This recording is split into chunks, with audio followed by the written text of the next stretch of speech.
Bonjour à toutes et à tous, vous êtes encore une fois les bienvenus ici sur la tribune d'éveil des consciences. Alors, à la une de l'actualité internationale, on se demande qu'est-ce que le Rwanda veut concrètement? Qu'est-ce que le Rwanda est en train de préparer? En synergie d'action avec le M23, qu'est-ce qu'ils sont en train de préparer? Vous savez, depuis ces derniers temps-là, on a tous suivi l'évolution du conflit dans l'est de la RDC. Désolé. Nous avons tous suivi le conflit dans l'est de la RDC, plus particulièrement dans la ville de Goma. Nous avons appris des choses. Le M23, accompagné par des soldats rwandais, ont promis et ont juré de continuer leur marche jusqu'à la capitale congolaise, Kinshasa. Mais, à la grande surprise du monde, hier soir, un communiqué a été diffusé par les gens du M23, est-ce qu'on va dire du M23, par le Rwanda, on va le dire ainsi, puisqu'ils sont en synergie d'action. Ce communiqué a été diffusé et dans ce communiqué, ils ont annoncé de façon unilatérale le cessez-le-feu. C'est-à-dire, à mon humble avis, c'est une des rares fois, c'est une première fois en tout cas que moi je vois une telle manière de déclaration et d'exercice de cessez-le-feu. Ils ont déclaré eux seuls, à eux-mêmes, ils ont dit bon qu'il y a un cessez-le-feu. De façon unilatérale, c'est-à-dire, en temps normal, s'il y a un cessez-le-feu, ils doivent signer le cessez-le-feu là avec les membres du gouvernement. Donc avec l'État. Alors, ou encore, en tout cas, un de leurs représentants avec les représentants de l'État congolais signe ensemble un cessez-le-feu. Mais rien de tout ça. Rien de tout ça. Ils se sont levés le matin, ils disent, il y a un cessez-le-feu. Et ça entre en vigueur à partir du mardi. Donc aujourd'hui, mardi 4 février 2025. Alors, ils font se communiquer juste à quelques jours de la rencontre entre Félix Tshisekedi et Paul Kagame du Rwanda. Puisque les organisations sous-régionales de ce côté ont décidé de mettre en place un sommet extraordinaire pour les recevoir les deux et tenter d'amorcer la situation. C'est juste quelques jours avant ça qu'ils annoncent leur soi-disant cessez-le-feu. Mais en réalité, est-ce que c'est vraiment un cessez-le-feu? Est-ce qu'ils n'ont pas d'autres pensées derrière? C'est quoi la vraie motivation qui pousse le camp de l'armée rwandaise M23 à décréter unilatéralement le cessez-le-feu? C'est donc de cela que nous allons parler dans le cadre de cette vidéoconférence. Mais avant de continuer, acceptez de mettre beaucoup de j'aime et de partager la vidéoconférence au maximum. Partagez-la dans tous les groupes possibles, que ce soit sur WhatsApp, Telegram, Messenger, mais surtout, pour tous ceux qui ne sont pas encore abonnés, veuillez cliquer sur le bouton pour vous abonner. Et tous ceux qui n'ont pas encore activé la cloche de notification, veuillez l'activer. Alors, allons-y avec l'information officielle. Voilà. Selon l'information officielle, le M23 annonce un cessez-le-feu pour des raisons humanitaires. Donc, la raison principale, ce sont des raisons humanitaires. Mais l'inquiétude grandissante qui se rattache à ce communiqué de cessez-le-feu, c'est le fait que c'est juste avant le sommet. Et je crois que le sommet aura lieu le samedi à venir. Alors, le M23 a annoncé unilatéralement un cessez-le-feu humanitaire en vigueur à compter de mardi dans l'est de la République démocratique du Congo, à quelques jours de la rencontre entre Tshisekedi et Kagame.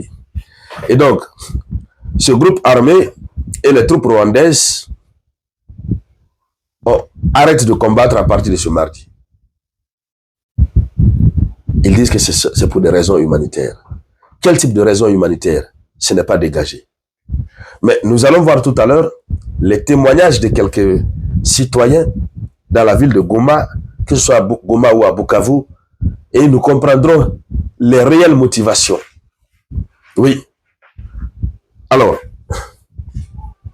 ce qu'il faut dire, c'est que déjà la semaine dernière, avant même de parler de la semaine dernière, après cette annonce, le M23 et les troupes rwandaises ont annoncé que les autres villes ne les intéressent pas. C'est-à-dire Bukavu et autres, ça ne les intéresse pas. En tout cas, Pour le moment, ils sont à Goma et c'est bon. Or, la semaine dernière, ils avaient déclaré vouloir continuer la marche jusqu'à la capitale congolaise, Kinshasa. C'est ce qu'ils avaient annoncé. Pourquoi maintenant, aujourd'hui, eux, ils disent que eux, bon, ils ne cherchent pas à aller sur d'autres territoires, ils ne cherchent pas à conquérir d'autres villes. Et ils font cette annonce au moment où ils ont communiqué sur un cessez-le-feu unilatéral. D'ailleurs, ils font l'annonce en violation des règles en matière de cessez-le-feu. Alors, qu'est-ce qu'il faut dire à ce sujet? Les forces armées rwandaises, et comment les forces armées congolaises, les forces armées de la RDC, ne doivent pas se soumettre à ce cessez-le-feu. Ils ne doivent pas se soumettre à ce cessez-le-feu. Ils doivent continuer la lutte. Continuer. Comme ils ont déposé les armes, selon eux, c'est une bonne occasion de les mettre définitivement hors d'état de nuire. Mais le vrai problème, c'est qu'ils n'ont pas déposé les armes. Ce sont des gens qui ont juste fait cette annonce pour tromper la vigilance des forces de la RDC. Puisqu'ils ont vu que beaucoup d'alliés sont en train de se lever. La RDC a beaucoup d'alliés qui sont très puissants et qui sont prêts à agir sur le terrain directement. Nous apprenons aussi que, selon les témoignages de certains citoyens, ils disent que Goma est calme, Bukavu est calme, plus ou moins. Il y a un calme précaire.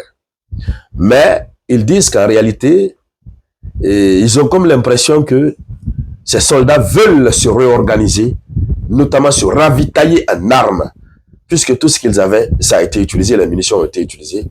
Donc, s'ils disent de continuer, or ils n'ont pas les munitions, ils n'ont pas les armes, ils ne sont pas bien organisés, ça risque d'être en leur défaveur. C'est pourquoi ils ont annoncé le cessez-le-feu, pour bien s'organiser. Alors, à ce sujet, il faut dire, si c'est pour bien se réorganiser, ça veut dire qu'ils ont déjà reçu des instructions fermes de la part du Rwanda. Ça démontre déjà la couleur négative de ce qui risque de sortir de ce fameux sommet extraordinaire qui aura lieu le samedi, si je ne fais pas erreur. Hein? Je veux dire simplement que ça donne un mauvais espoir par rapport au contenu de ce qui sortira lors de ce sommet extraordinaire qui aura lieu le samedi. Il faut dire, c'est le président kenyan qui a convoqué les deux. Et ça sent mauvais en ce sens que on a comme l'impression que le Rwanda n'est pas prêt du tout à lâcher la chose. Le Rwanda serait prêt à dire non de ce côté. Et quand il dit non, ce qui veut dire que le conflit risque de continuer. Alors, ce qu'il faut rappeler déjà, c'est quoi? C'est que nous avons ces organisations sous-régionales qui ont pris l'initiative, voilà, sous l'égide du Kenya. Donc, nous avons un sommet extraordinaire conjoint de la communauté des États de l'Afrique de l'Est et la communauté de développement des États d'Afrique australe. Donc, ces deux organisations sous-régionales, dont l'une est composée de 8 membres, 8 pays, l'autre est composée de 16 pays. Les deux organisations vont se retrouver pour tenter de trouver une solution à cette crise, à cette guerre, à ce conflit en RDC. Alors, la question reste toujours posée. Pourquoi c'est seulement avant cette rencontre entre les deux chefs d'État que l'autre camp annonce le cessez-le-feu? Ne pouvait-il pas attendre jusqu'à la fin du sommet? Qu'est-ce qu'ils sont en train de planifier? Donc, globalement, nous le saurons avec les heures à venir. Et donc, merci à toutes et à tous. Merci de partager la vidéoconférence au maximum. Je vous reviens tout à l'heure avec de nouvelles actualités. C'était la voix de votre unique samouraï.